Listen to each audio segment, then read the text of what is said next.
We're scientists on a mission to check out some seriously cool places. Get behind the scenes and show you the genius that makes it all happen. I'm Sarah Louise. I like to do cool experiments, solve tricky problems, and explore the universe. I'm Phil. I love building weird and wonderful inventions to show how stuff works. I'm Jen, and I'm fascinated by living things. Even when they're gross, they're brilliant. Together, we're going inside the places where you want to be.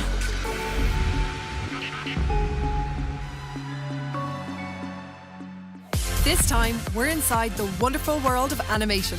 Sarah Louise shows us how it all works. I go behind the scenes with cartoon character Roy.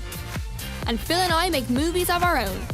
But first, because we're doing a show on animation, we thought, why not dress up as our favorite characters? I, of course, have come as Buzz Lightyear from Toy Story. Phil, I was supposed to be Buzz. He's my all-time favorite. Yeah, but he's my all-time favorite too.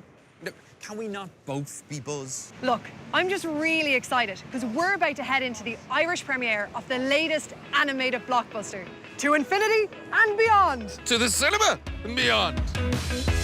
The premieres for Inside Out, produced by Pixar, the world-famous animation studio behind classics like Toy Story. Where's my nose? here it is. And there are a couple of very special guests here today. Producer Jonas Rivera and director Pete Docter. Pete has directed some of the most successful animated movies in history, like Monsters, Inc., for example. He was also one of the writers on Toy Story, and they say that he based the character of Buzz Lightyear on himself. Hold on, this is no time to be hysterical. It's the perfect time to be hysterical. So why do you think animated movies are so popular? Because even though these films are about cars or bugs or whatever they're about, they're still about us as people. Yeah, there's something about showing the audience something really caricatured and fun, but truthful. I think people like that. We're mad about science and technology, and Great. we want to know how important is technology in making a film like this. Pixar is sort of part laboratory. It's a collision of computer science and art, right? So everything we do is sort of born out of that collaboration. So we have these brilliant scientists meshed with all these people who just like to draw cartoons. Is it true that the character of Buzz Lightyear is based on you? Well, Look at him. I know. I was the head animator on that show. And what we would do, all the animators would do this, we'd have a mirror on my desk. And as I'm animating, I'd make faces at myself and kind of copy the expressions. So a little of you seeps in, you know. And Inside Out is Pete's latest creation. Oh, airplane. We got an airplane, everybody. That was awesome! Do you know what else would be awesome? Yeah, if you could go out and buy a Buzz Lightyear jetpack that actually worked. No. Finding out how animated films are actually made. Check this out. Believe it or not, all TV and movies, including animation, are based on a big trick, an optical illusion that fools our brains into thinking that pictures are actually moving. Let me show you how it works. On one side of this piece of card, there's a little bird, and on the other side, there's a cage. I've attached 2 elastic bands to either side, and I'm going to turn it round and round. Now, look what happens when I let go. The card spins so fast that the bird now looks like it's inside the cage. This is because the image of the bird and the image of the cage are flashing in front of our eyes so quickly our brain merges them into one image. And this is the secret behind animation.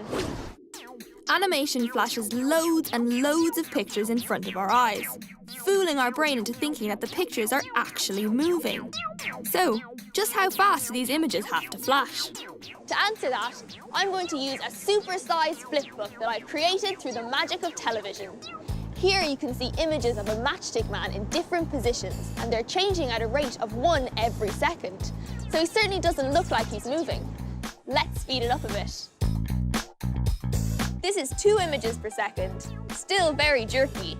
How about 6 images per second? A bit better, still quite jerky though. But at 12 images a second, something interesting starts to happen. He begins to look like he's really moving. That's because if more than around 10 to 12 images are flashed in front of our eyes every second, our brain actually blends the images together. That's what creates the illusion of movement. Animators use this optical illusion to bring their stories to life. Stories like Song of the Sea, an Oscar-nominated movie by Irish company Cartoon Saloon. This is an ancient shell that my mother gave me a long time ago. These beautiful scenes were created using computer software and digital tablets.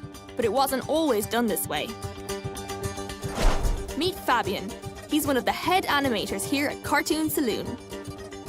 He's showing me how the tools of his job have changed from pen and paper to digital technology. When it was on paper, you literally have to draw every single little movement of this character. Now with the technology, it helps me in the sense that I don't have to do, let's say, 100 drawings. I only need to do maybe 10. For example, if I wanted to do a car that goes from left to right, I can actually now cut out this car and I can simply paste it as I go along. So there you go. And now I have 4 drawings of the car just exiting the screen. At the end of the day, it's still a tool though. So you still have to know what you're doing. You still have to have a good idea. Yeah.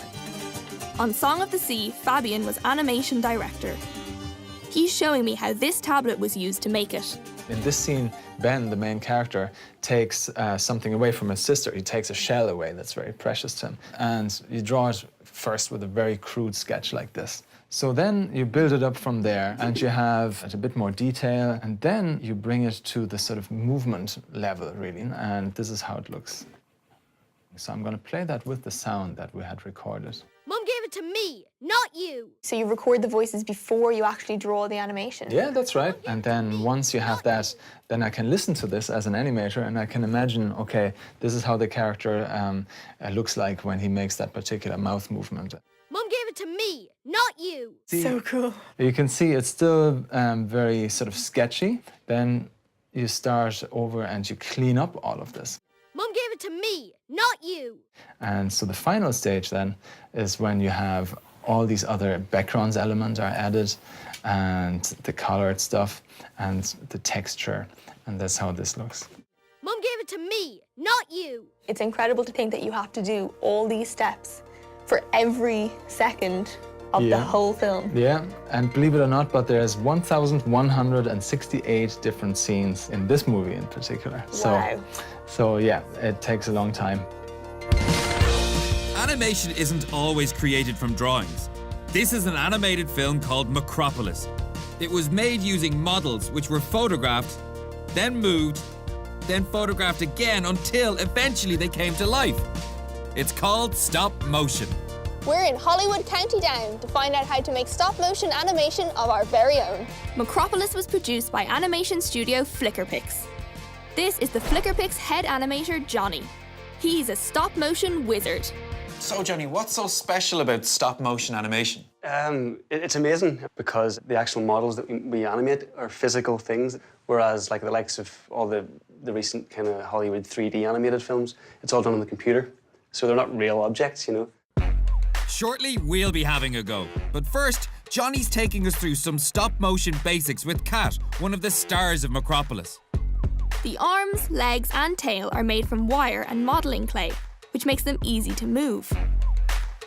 To animate Kat, Johnny first puts her in position, takes a picture, slightly changes her position, takes another picture, and then repeats the process again and again. 25 images are needed for just 1 second of finished animation. Okay, so let's watch it back. Then, Johnny plays back the scene and Kat comes to life. So cool. That looks class. All the little detailed, intricate parts that you have to think about. Yeah, but it's all those little parts that make it look believable. Johnny makes it look easy, but now we've got to do it ourselves. So Johnny, what do we have to do? I want both of you to make a little stop-motion animation of your own. So Sarah Louise, you're going to be the cat. Okay. Phil, you're going to be the dog. To make things a little easier for us, Johnny has designed the bodies, but we've got to do the heads. So I want you to build the heads on top of the character and give it some personality. Once you finish making your models, we're going to take them into the studio and animate them. And the person with the most creative and entertaining animation wins. Right, we've got just 1 hour to make our characters. This is a lot of fun, but it's also quite tricky. Oh no, I've messed up her legs. Ah! Thankfully, Johnny's on hand to give us some advice. The gap that you made between the eyes and the nose seems a little bit unnatural. Do Do you think you could maybe move the eyes down a bit so that they're closer to the nose? Have you actually ever seen a dog, Phil? One that looks like this. We've only got a few minutes left, and the pressure is on. This is the quietest that Sarah Louise has ever been. I think she's done. Me too. Ready to go. So, Sarah Louise, who have you got here? This is Manuela. Manuela. It's a bit nippy out, so she's put on a scarf, and she's looking forward to her moment in the spotlight. She is a very attractive cat, yes, I must say. This is Colin. Colin is a happy-go-lucky dog, but he's gonna eat Manuela for breakfast. Fighting dog? Fighting dog. After the break, Sarah Louise and I get to work on animating Manuela and Colin. I find out how to make animated characters step into the real world. And I meet a real-life superhero and his amazing bionic hand. But first, here's another beautiful creation. A tower of different liquids stacked on top of each other without any of them mixing. Looks impossible, but I'll show you how to make one after the break.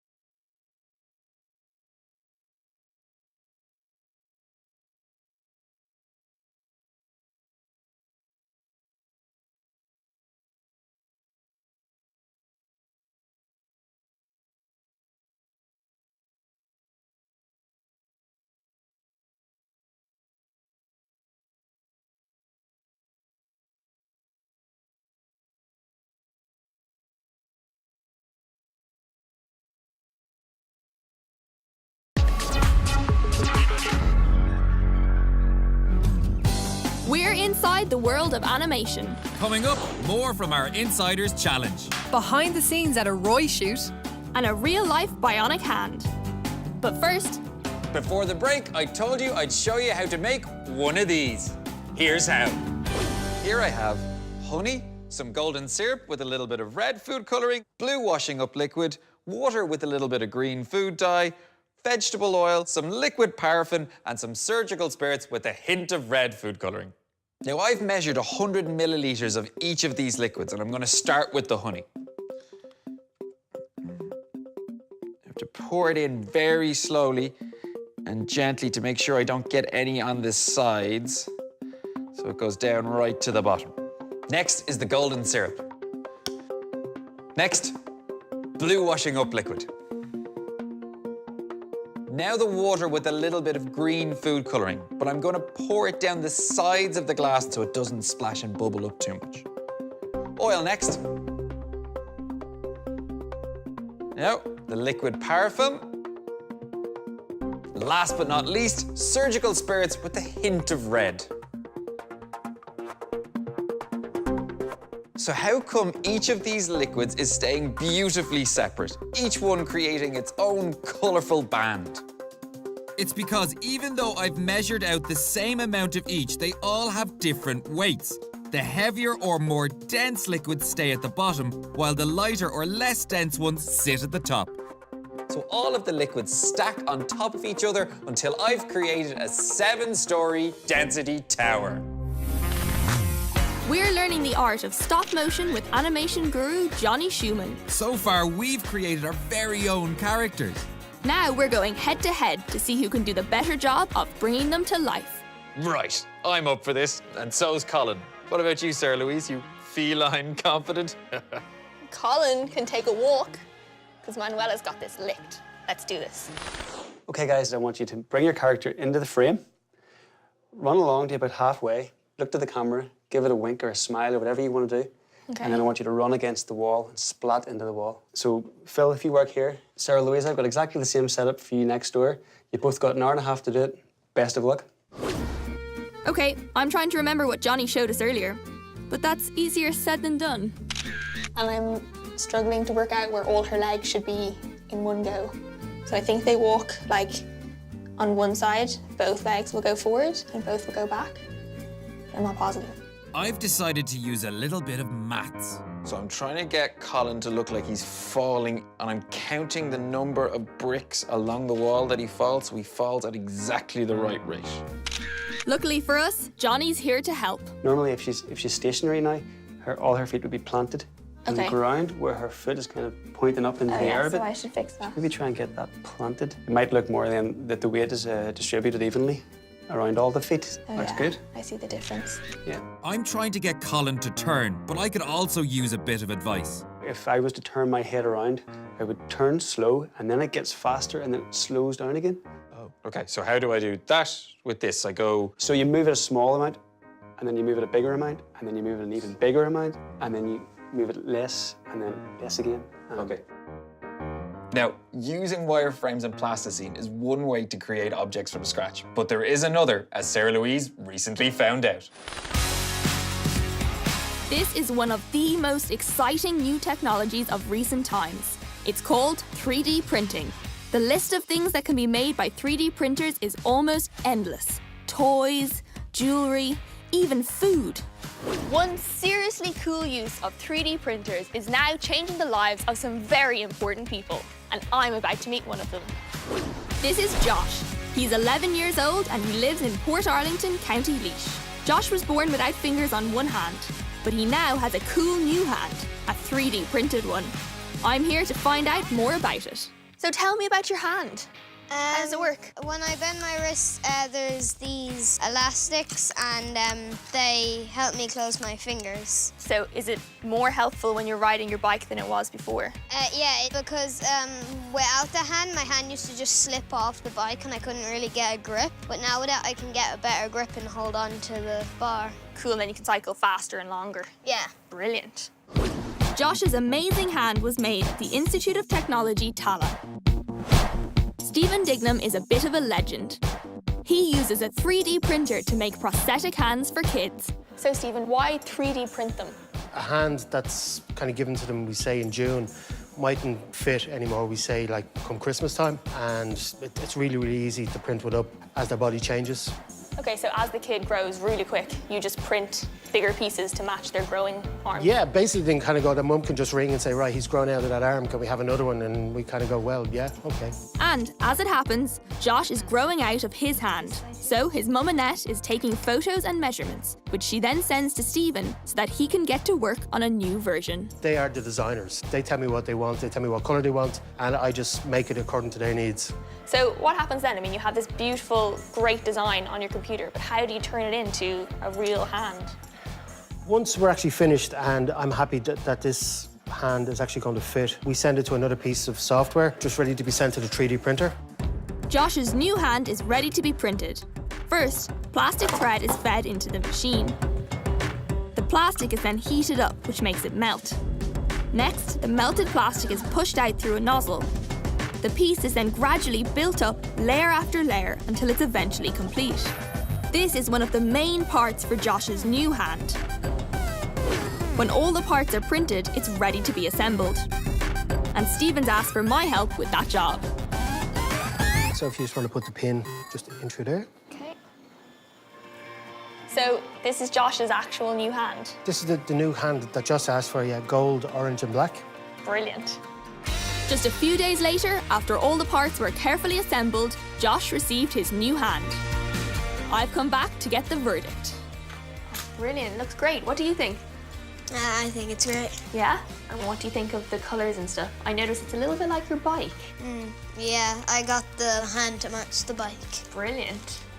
In the future, 3D printing will play an important role in all our lives. For example, we'll be able to use it to print lots of stuff we need without ever leaving the house. But for now, it means that Josh can ride his bike off into the sunset. We all love animation because it takes us out of our everyday lives and transports us to an imaginary place where absolutely anything can happen. But sometimes animated characters step into the real world, and the results can be hilarious. Roy is the story of an animated boy and his adventures in the real world. Your days of messing with the voice are over. It's made by shooting actual film footage with real actors and then adding animation and computer-generated special effects. Today, I'm visiting the film set for Roy's latest project, a spin-off series called The Roy Files. Alan is one of Roy's creators and the director on today's shoot. It's more about Roy dreaming up characters and thought bubbles appearing above him, and inside those thought bubbles is his parents or his sister or whatever. So why are you using a green screen then for today? When the actors are shot against screen, we can cut out each frame individually really quickly, and then we can place a background of our choice behind it. We're going to then see them in Roy's bedroom in little thought bubbles above Roy's head. Is that what's happening? That's exactly it, yeah. Roy's dad, Bill, is played by top actor Simon Delaney. Listen to your mother, Roy. If there's one thing she knows about, it's making mistakes. So how do you act with a character who isn't really there? So you can see behind me here, they have tennis balls set up on poles. So that'll tell us where Roy's eyes should be. Oh, okay. So we're all looking at the same place. Okay. Because there's no point in one of us looking there and the other person looking there if Roy's in the middle. Yeah. Action. It might be the weekend, Bill, but in this house we wear trousers to the dinner table. Chris.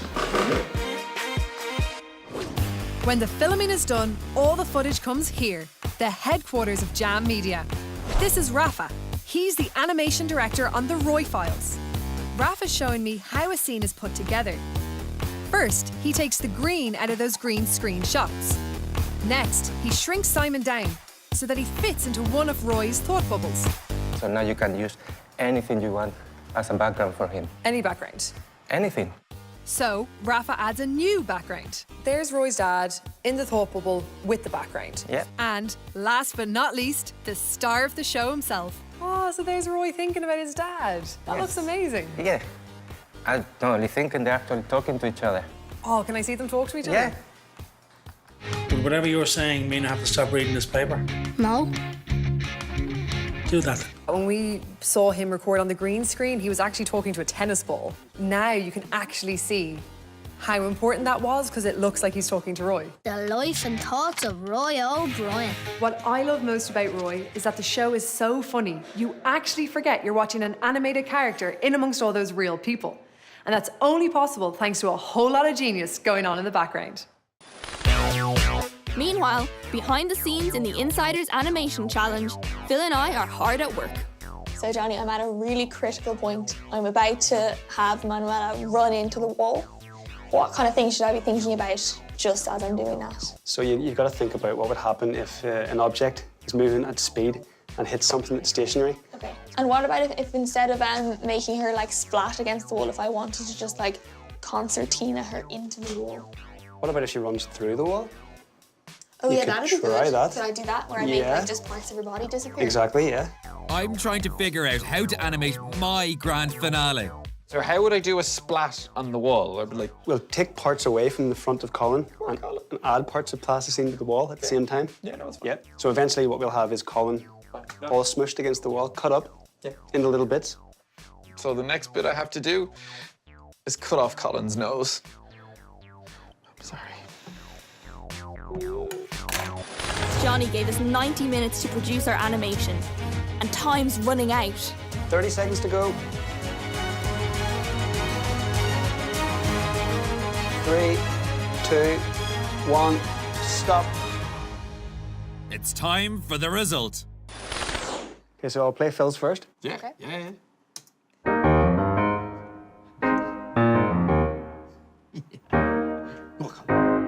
Well done, Phil. Great job. You've added the whole comedy aspect of it, which definitely helps. Your little look was good to the camera, and the splat at the end is a nice little comedic beat. Okay, me next. Well done, Sarah Louise. Great job. Overall, I think yours maybe a bit more elegant than Phil's. You hear that? More elegant.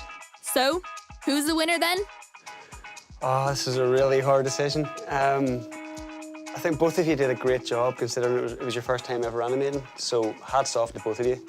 But I think overall, in terms of skill, creativity and entertainment value, and I think for me, the thing that wins it most is the comedy value would be Phil's. Yeah, I can believe it! Come on, Colin, good boy, good boy. You are ridiculous. Well done. Thank you. Well, Phil, it's been quite the journey. You started off as Buzz Lightyear, and we ended up as a pair of four-legged friends. Yep, animation can pretty much take you anywhere.